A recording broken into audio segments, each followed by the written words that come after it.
Join me every month for the inspiration to find your finish line. Hello everyone, how you doing today? This is Find Your Finish Line, presented by Keri-Anne Performance, the official medical supplier of Ironman. I'm Mike Riley, and this podcast is not only about you being able to find your finish line at a race or an event, but in life. I'll talk with successful people who have overcome the hurdles to get where they are today in both sport and life. And my guest today, and I hope she's excited to hear what I'm about to say as I am to say it. She is the 2021 Ironman 70.3 World Champion, Lucy Charles-Barclay. Welcome to Find Your Finish Line. Oh, thanks for having me. It's so good to be here, and it's so good to finally hear those words said after what feels like so many years of trying to win a world title. So, yeah, I'm over the moon to be here and over the moon to hear that. Well, thank you. And you know, it's interesting because we all go through everything together in the world of endurance sports because we see what people's results are, whether it's an age grouper that's 70 years old or a great professional athlete like yourself.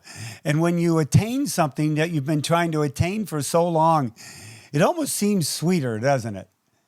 I think definitely there's been such a fire burning inside to get a world title, and there was different emotions on the finish line, but one of them was definitely just relief to finally do it after it felt like I was going to be eternally second, and I really didn't want that. So yeah, it was so good to finally get that win.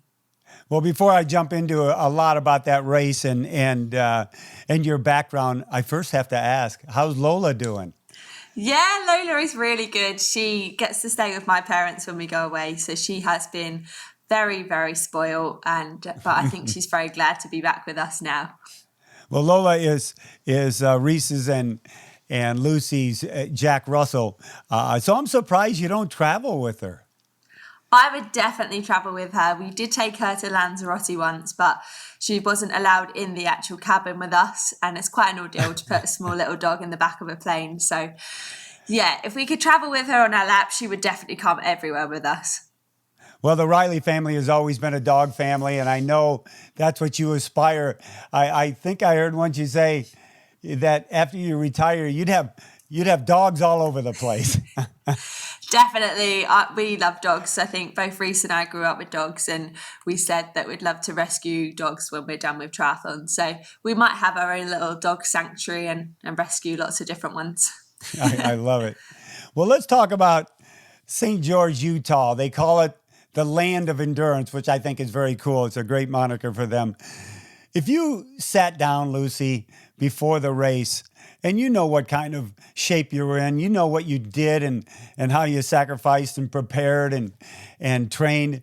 But if you could sit down and write the script for that day prior, do you think it'd be anything like how the day turned out?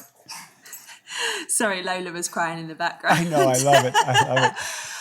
Yeah, I mean, when we kind of did the build up to the race, I'd had a few up and downs. I'd actually got 2 different sick bugs, and we were staying at altitude, and getting a cold at altitude is definitely not fun. It was my first experience being up there, and I was like, is this the altitude doing this, or is this just that I've got a pretty bad cold? But luckily I managed to get over that pretty quickly, and I was definitely feeling good. I remember going to the pre-race press conference where you interviewed me there, and I deep down just really wanted to say, like, I'm here to win. I felt a confidence that if I had my day, I could potentially go and win. But you never know what might happen in triathlon. So many things can go wrong. So I was like, I'm not going to jinx it. I'm not going to say that. And I also remember thinking, well, you never can control what any athlete's doing. So I'm just going to keep quiet here. I'm not going to kind of sound overly confident, but deep down I had a confidence that I could potentially win the race.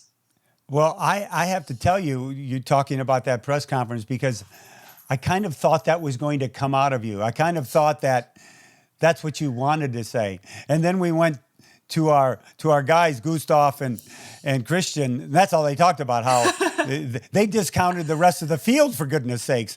So I think I don't I don't think people would have picked it up in you as arrogance, because I think we kind of know the person you are and how passionate you are. But I could kind of feel you wanted to say that, didn't you? For sure, yeah. I thought, I'm just going to sit here quietly confident and not burst it out. I love the confidence of the Norwegian guys. Like, I'm big fans of both Gustav and Christian, and sometimes I wish that I had that almost outward confidence leading into a race. But yeah, prefer to keep it under radar, that I'm feeling confident, and then put it together and let my performance do the talking. You know, a lot of our motivation in life is sometimes it's based on what people don't believe in us. And you had the fastest swim of the day in St. George, you had the fastest bike, and you had the fastest run. And that's where, quote unquote, those naysayers out there, well, Lucy, she can swim like hell, she bike, like the wind, but the running. And you had to feel so gratified to show the world, hey, I'm also a runner. Look what I just did at the back end of a great swim and bike.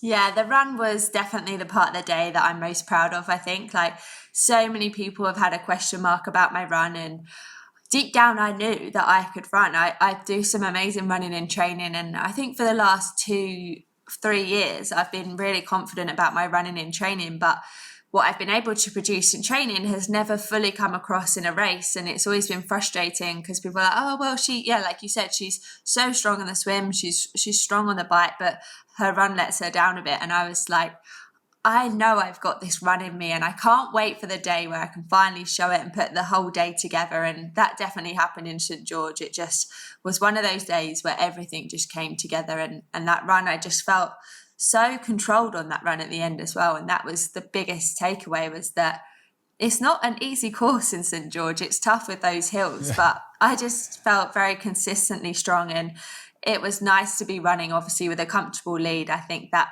made that run even more enjoyable for me. Well, I have to give you or let you know about a compliment that was thrown your way.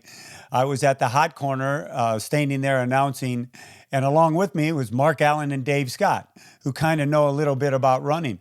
And as you went through, Dave Scott said out loud, "Oh my gosh, that's a beautiful style. Look at her." It almost was like he had seen you before, and I know he saw you at Collins Cup and other races, but that comment came out of his mouth right away. So that has to make you proud from a guy like that. I would definitely take that. Yeah, if Dave Scott is throwing out compliments, you're going to take them all day long. If, let's say in St. George, you had been maybe pushed a little more, or somebody had been on your heels on the run or with you on the bike, do you think Lucy Charles had more in the tank that day? I'm definitely an athlete who loves a battle. I mean, I was born so competitive. Like, I love a real battle and a competition. So I definitely feel like there could have been more. Maybe I could have gone faster if one of the girls had been closing or chasing me down. And I guess that's kind of the one part of me that I'm used to. I'm used to kind of crossing a finish line, whether I've come second, third, fourth, and I know I've crossed that line and I've given absolutely everything. And that normally, despite whatever the result is, I'm satisfied because I'm like, I know I gave that absolutely everything. I couldn't have given any more. So there was like a inner conflict in St. George because I crossed the line. I got the world title that I'd always dreamed of, but I was like, I think there could have been a tiny bit left in the tank. Like, I don't think I fully emptied out that tank. So yeah, who knows? If I was pushed a bit more, maybe I could have gone a bit faster. It's interesting to hear you say you had a bit of inner conflict, but thinking about it, that inner conflict is who you are and how that competitive nature in you makes you a champion. So you must look at that inner conflict as a positive for you. Yeah, I think it definitely is. It, like you said, it makes me the athlete who I am, that I'm always striving for more. I'm trying to find maybe where could I get a little bit more? Is there a margin of gain to be made there? And I like that I'm not completely satisfied because it means I can go away. I'm going to work hard and I want to improve even on that performance. And I still believe I could maybe do even better than that, particularly over the full distance as well. There's still a burning desire to get that full distance world title as well. Yeah, and I want to talk about that because that race will be back in, here we are going back to St. George in May. But tell us the story, tell the audience out there the story you told the audience at the award ceremony in St. George of why the red dress, which by the way was beautiful. Why the red dress? So we were staying up in Cedar City before coming down to St. George, and I was trying to pack lightly for the race as it was because I didn't want to take too much stuff down there. And I had 2 dresses to wear for the award ceremony, and one of them was nice, but it was just blue and a bit more casual. And then I had this red dress that I was like, it's a bit over the top, and I wasn't sure if I would wear it. And I said to Reece, so I would only wear the red one if I won the race. And he was like, we'll just pack the red one then. And I was like, oh God, I've really got to win now because I would feel pretty bad turning up in that if I wasn't up the front of the race. You know, they've had songs about red dresses. Now you can write a championship song about packing a red dress instead of the blue one. And when you said that, I thought about it. I go, oh my gosh, all the women out in the audience, next time they go out, they sure as heck aren't going to wear a blue dress. At the next awards, every woman there will be in a red dress. They'll know. I can't wait to see that. Lucy, where did you've got a strong, solid work ethic, and that just doesn't happen overnight. And it's hard to keep up a strong, solid work ethic. Where did it come from in you going back in time? Where did it come from? I think I had it from a very young age. I remember growing up and my parents saying that you can do whatever you want in this life, but you've got to make sure that one, you want it, and one, you'll work for it. And I always knew whatever I wanted, I would work for it. And obviously I started out as a swimmer.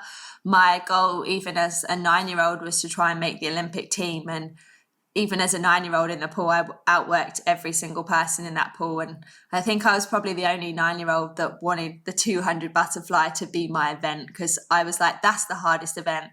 That's the one I want to do. And then eventually I found distance swimming and I was like, that's even harder. I'm going to do that. It's a bigger challenge. And I always wanted to be the hardest worker in the pool. And I never really lost that all the way through my swimming career. And I think I've come into triathlon and I still have that mentality.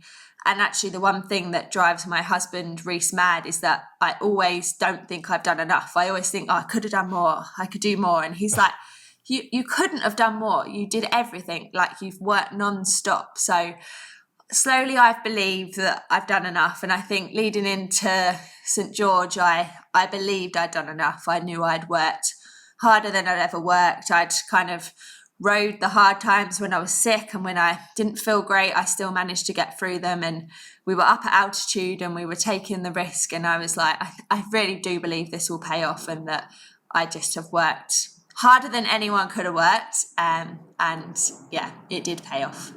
That was a beautiful payoff. Congratulations again on that. It was great. Was there a time, or is there a time in your athletic life that you compared yourself to others?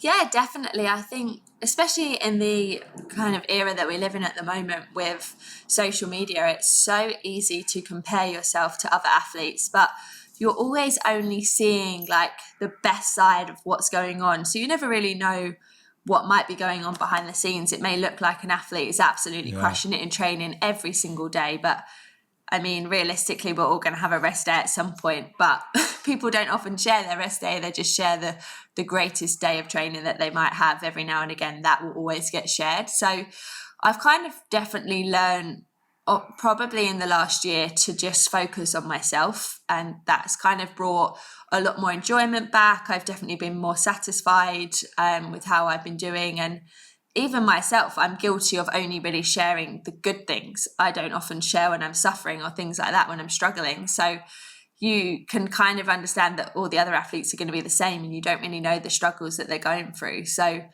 it's definitely easier said than done, but it's way better just to focus on yourself and what you're doing, and that way you're going to probably have more success and you're going to be far happier as well. Yeah, the old adage, and I heard it years ago, Lucy, living on the inside out ends up creating a stronger person in yourself, because you don't go, oh, look what she's doing, look what he's doing, look what they're doing, because then you're aspiring to something you really don't know about, and you know about yourself better than anybody else. 100%. Yeah, I totally agree with that. So I wish, I'm sorry, I have to apologize. I wish I could remember in 2000 and, what was it, 50? Yeah, 2015, bringing you up on stage in Kona as the 18 to 24 female champion. I can't remember everybody I bring up on stage. Do you remember that moment of when you got to come up on that stage in Kona as an age group champion?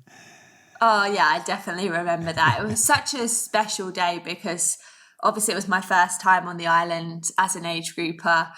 I really didn't know what to expect, and I'd been overwhelmed by the whole experience. And I actually remember that morning of the race being so strangely calm. I was like so calm, and I was like, deep down, obviously I wanted to do well, but I just didn't know what to expect. I really thought that I don't really mind what happens because it's my first time here, and I just want to obviously put down a good performance, but ultimately enjoy the experience. So actually, when I won my age group, I was just like, I couldn't believe it. I was so excited.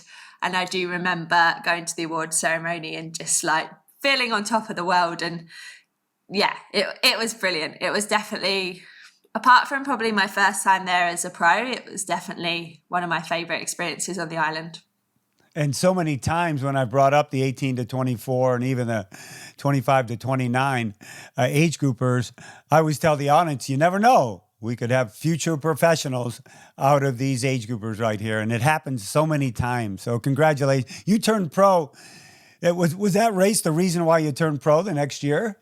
Yeah, so in 2015, I won both the 70.3 and IRONMAN World Championships in that age category. And me being me, I was like, well, to just go and win that again isn't enough to motivate me to work hard. I need something scarier and bigger. So I was like, I want to try and go professional in this and see if I can compete with the best women in the world. And 2016 was quite a hard year because I had some injuries, so I didn't get to show the world what I felt I was about.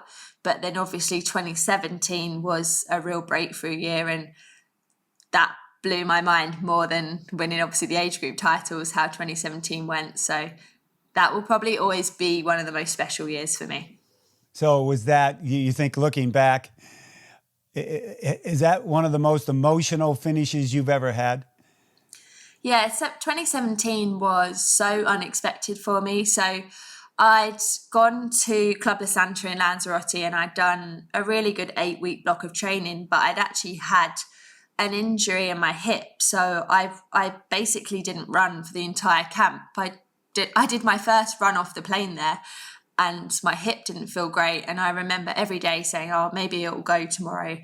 And I drove Reese mad for the entire 8 weeks because I was like, it's still not gone. How am I going to do KONA? I can't run. But luckily I'd done obviously loads of swimming, so much cycling. I'd been in the gym pretty much every single day. So I was strong.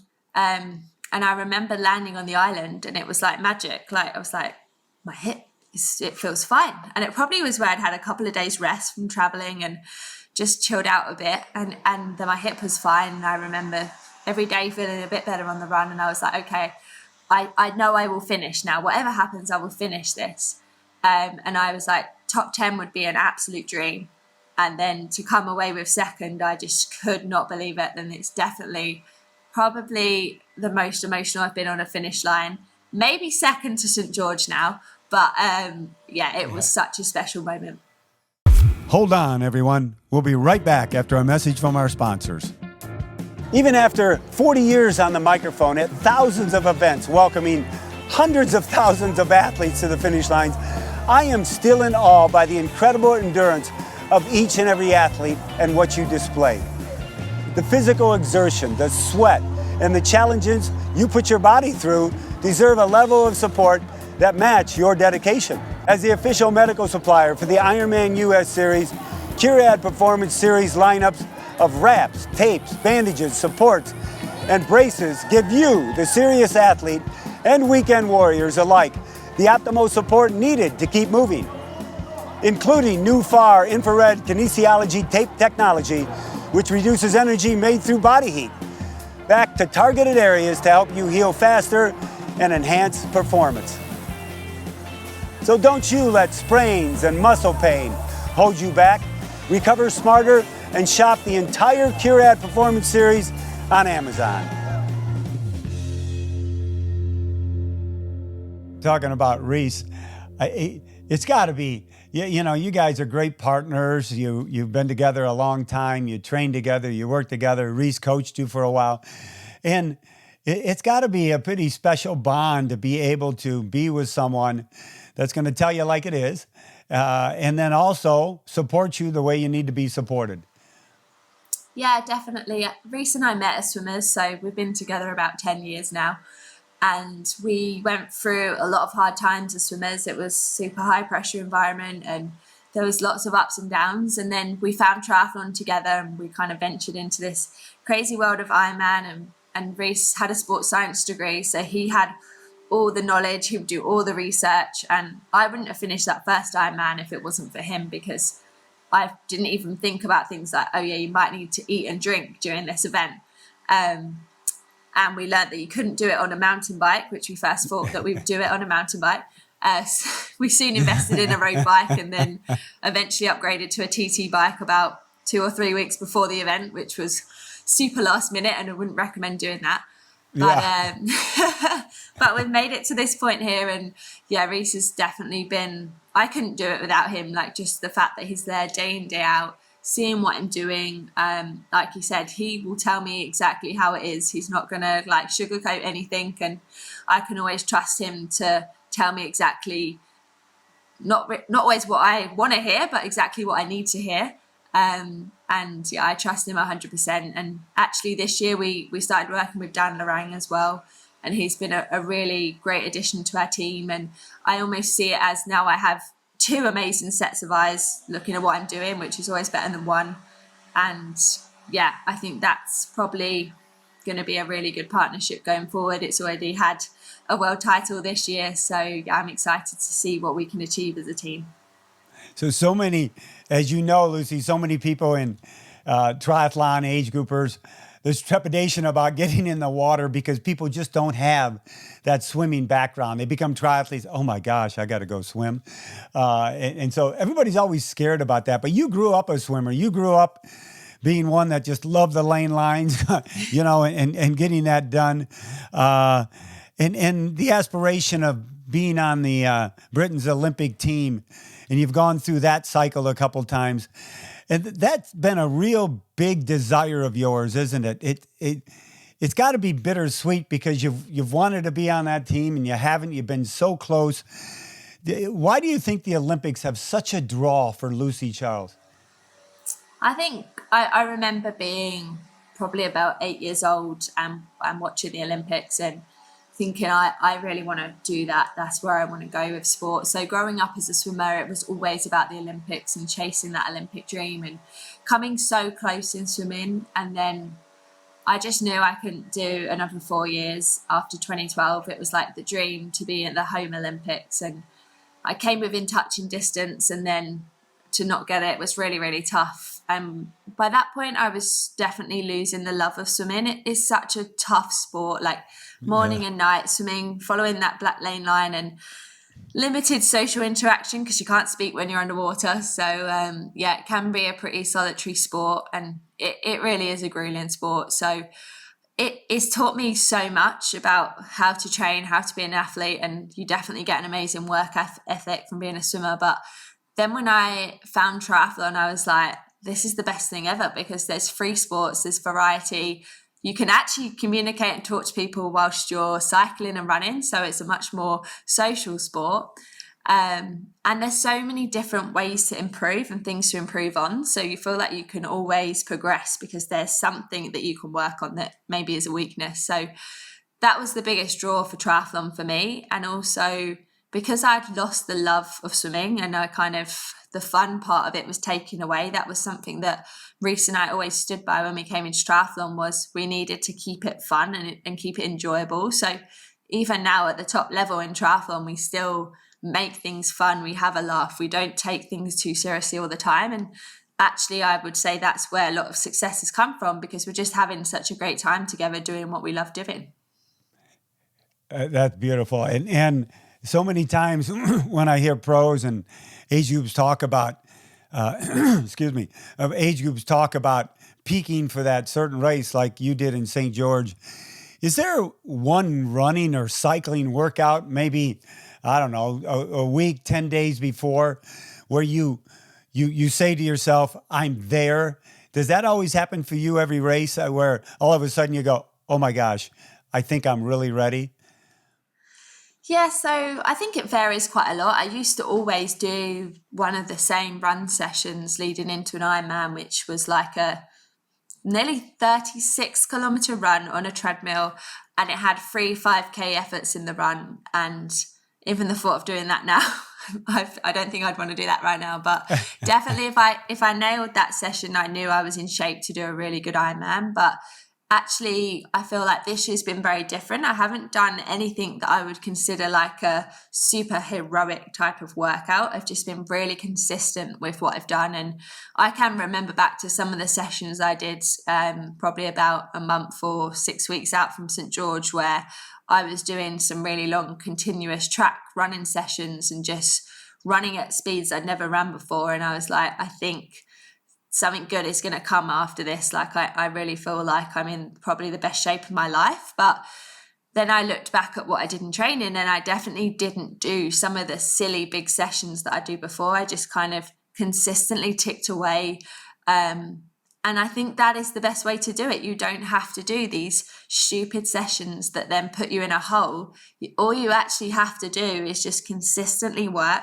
And some of those sessions will be pretty hard, but you'll recover well enough to go again the next day. And it's not like you need an entire day off to recover because you did a really hard session. So I think they say it a lot, but consistency is key, and it definitely is. So we're going back to St. George in May for the World Championship, which is, when I say it, it just seems weird, you know? I haven't said that in 30 some years. We're not going to KONA, but we're going to have a World Championship. Do you think that race being in St. George is going to be an advantage for you, Lucy, because you know that course? Yeah, I'd like to believe it will be an advantage. Obviously, I have such a positive feeling now around St. George. I absolutely loved the place. The people were amazing and the landscape was incredible to race on, and knowing the course and the area will definitely play into my favour. And having won a world title there, I feel very positive about going back. And obviously, the conditions will be slightly different. I think it'll be slightly cooler than it was. It will most likely be a wetsuit swim, which doesn't play so much into my favour. But the fact that the swim is double the length, it obviously does play into my favour. I'm not sure whether they will keep the run the same. I think 4 laps of that course would be pretty brutal. I mean, I'd be all for it because I had a great run there, but I think that would be a pretty tough marathon to run. So, yeah, I'm not sure. I imagine they will do a slightly different run course, but yeah, I'm really excited for it. I think obviously KONA is the history of the sport, and I definitely will want to be back there in October. But if it was going to be anywhere else, then why not put it at the place where I won my first world title, and hopefully I can get my second one. Yeah. Are you happy about it being a two-day event in KONA in October, with the women going on Thursday and the men on Saturday? Yeah, I think it's great for women to have our own day, and I hope we get the same amount of coverage as the men. And the women's sport is just going up and up, and the standard is rising, and everyone is just pushing the kind of the female sport into the future. There's just so much talent and depth in the women's field. So we will definitely put on a show big enough to have as much coverage as the men. And yeah, I'm looking forward to having our own day, and obviously all of us just taking over the island on our day. I won't say, just because people will criticize me for it, that the Women's Day will be a better day, but it will be as equal or as good, or maybe even better. I don't care what they say. You know? Lucy, how do you think the sport of triathlon is doing, and whether it's diversity or gender equity, or how do you think the sport of triathlon is doing as sports go in the world? Yeah, I think triathlon it's booming at the moment, and I feel like it's been booming since I came into triathlon in 2015. It just seems to have kind of grown and diversified in terms of events that it's hosting. Like, we have so many different things happening now, which can always only be great for the sport. And obviously triathlon it's an expensive sport. It requires a lot of equipment, which can limit people's access to the sport, but there is so many positive characters in this sport, amazing stories of people that have overcome things and managed to finish the crazy distance that is an Ironman despite all the struggles they've had in their life. So from my side, I've always felt like there is a huge amount of respect between the athletes, because just to finish an Ironman requires so much dedication, such a huge work ethic, that between all athletes from the top of the sport all the way to the bottom, there is just a very big amount of respect, and I've always loved that about this sport. And I've loved it too when all the professionals will talk about the age groupers going through the same ups and downs, and obviously racing the same course and getting to that finish line. And you don't know how many times I've had the champions with me in KONA the last hour, and they're watching the final hour of, and you've probably been back there too, watching the final hour of finishers come in and go, how the heck can they be out there for 17 hours? I could never do that. So the respect, as you say, is pretty amazing. So how do you relax? Is it Netflix, playing with Lola, going for a hike, reading a book? What do you do to break down and say, you know what, I need some time for me? Yeah, I think the best thing Reese and I ever did was get a dog. It's the perfect distraction from kind of the triathlon lifestyle. And Lola's an amazing dog because she might only be small, but she can actually run pretty far and she has a ton of energy. So she's quite difficult to wear out, which we see as a bit of a challenge. How can we wear Lola out by the end of the day? And yeah, so she's a really great distraction to have. But we are very lucky where we live. We live near an amazing forest where we can go and we mountain bike in there for fun. We will run with Lola in there, or just go for a walk and just enjoy ourselves. And if we're not at home, then we like to go down to Cornwall, in the south, in the coast, and just have a bit of a chill time down there. We both love the beach and pretend that we can surf, but we really can't. And yeah, just have a lot of fun. And we're also very fortunate when we are at home. We live right on the edge of London, so we love going into the city and going out for dinner or going shopping or doing normal things. So yeah, we can be normal as well. Well, you talk about energy of Lola. Wait till you have kids. It's with our kids, they're older now, but now I've got 2 grandkids, and I swear, if we watch them for like 24 hours, I think I just announced an Ironman. It's amazing how they just, it's the best, but the energy level is kind of crazy. When do you think you'd come back to the States? Are you going to you're going to stay in England for how long and come back over here? Yeah, so I'll definitely head back out to Utah probably at least a month before the race, I think, and just obviously I had such a good camp before the 70.3 World, so that's most likely what we will do. I may also do some racing in the US in December. I'm not quite sure yet. And I know there's a 70.3, I think Oceanside maybe next year, so I think that could be quite a good build up, but at the moment everything's nothing's really planned yet. We're just having a bit of downtime and enjoying ourselves. But yeah, I love racing in the US. I love the energy of the people. I just love how upbeat they are, and they've got so much more enthusiasm than here in the UK. So I definitely enjoy that. And I think we'll be back pretty soon. Well, we've all been going through very tough times the last 18 months or so, and we just don't know what the future holds. If we could predict that, it'd be great, but we just can't. What kind of advice would you give our age groupers who are struggling and, they've had races held off or canceled or postponed, and, you know what it's like. The rug gets pulled out from underneath you after you put in, 4 hard months of training. What kind of advice would you give to them? Yeah, it's so difficult. And obviously 2020 was such a hard year where I don't think I raced for the entire year. So I pretty much kind of put racing to the back of my mind when things got difficult and decided I would just focus on improving my weaknesses and focusing on the things that maybe I don't always get enough time to kind of dedicate a real block of time to. So just like really working on getting stronger, working on my run, more my technique actually more than anything, and just focusing on the little things that sometimes get neglected. So I think it's so hard when you build up to a race and then it doesn't happen. It is really, really difficult. And even for us as pros, KONA being moved around has been pretty hard. And even when KONA got postponed from October, I knew that I was potentially in the shape of my life and just really want to get back and do that race. But you kind of almost have to take the positive that more time is never a bad thing, no matter how well you're doing. You could always improve something if you just think about where your weaknesses are, really just try and tick away at those and just try and stay positive. It's so easy to say that and difficult to do, but now that times are getting a bit easier and we can actually train with other people again, I think one of the biggest things we've done is just try and train as much as we can with our friends, make things fun. Usually it's just Reese and I doing training on our own, but actually we have a lot of fun when we can just bring in our friends and go for a ride. And don't get too stressed and don't take things too seriously. Treat yourself to a coffee and a cake on a ride and just, try and chill out a bit as well.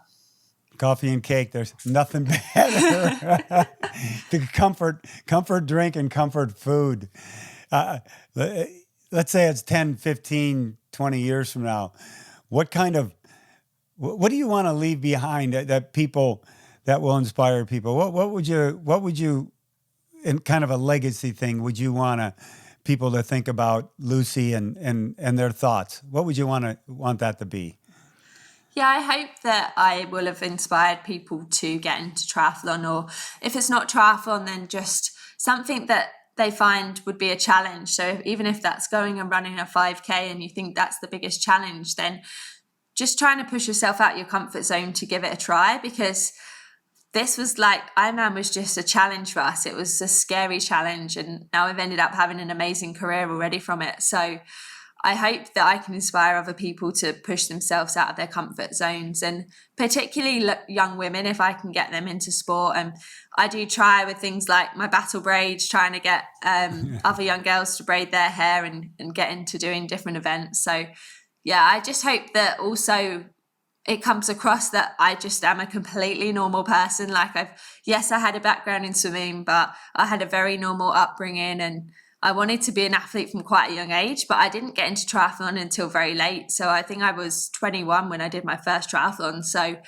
it doesn't matter how late you start, but just chase that challenge. And I didn't know if I'd be able to do that first Ironman, but I just sure as hell knew I wasn't going to give up on the day, no matter how slow I went. So it's not about being super fast, but just giving it a go. Well, you're a great role model, a shining example for everybody, including young women, which I think is the best. On Find Your Finish Line, I always have one final question. I have friends that race the Baja 1000. I don't know if you know what that is. They race 1,000 miles through the Baja, California, down in Mexico. And afterwards, they sit around, they call it table racing. They sit around the table and they reminisce about the race, because they're out there for a long time racing. So I call it tri-table racing. Reminisce with us about an event, whether it was a 5K you ran or a swim meet or something. Reminisce with us about an event and a memory of that event that comes to your mind. Oh, I have quite a funny example of a day where it was pretty much sums me up entirely who I am. So I was coming back from an injury, and it was the first race of the cross country running series with our running club. And I begged Reese to let me do it. And he was like, okay, I'm going to let you do this, but you have to promise to take it easy and just enjoy it. And he was out on the course doing his warm up with one of the other guys from our running club. And they were at the top of this hill. They said, oh, we'll wait here and just see the ladies come over the hill. And here I come. I was leading up the hill, charging up the hill. And he was just laughing, going, she just can't control herself. She cannot be tamed. She's like a lioness that just cannot hold back no matter what. And I think that does just sum me up entirely, that unfortunately I'm not very good at holding back. And it doesn't matter whether it's just a 5K cross-country race or a full Ironman, I'm always going to go all in. And whether that's a positive or a negative at times, unfortunately, that's just who I am. I just envision Lucy, I envision Reese just always being around you, and his head's going like this. I don't believe it. What the hell? What else is going on? You know, because you never really think you've done enough, do you? Yeah, that is it. And we have a very funny debate going on at the moment because Reese and I are both running the London Marathon on Sunday. And I'm not. Wait a minute. Are you serious?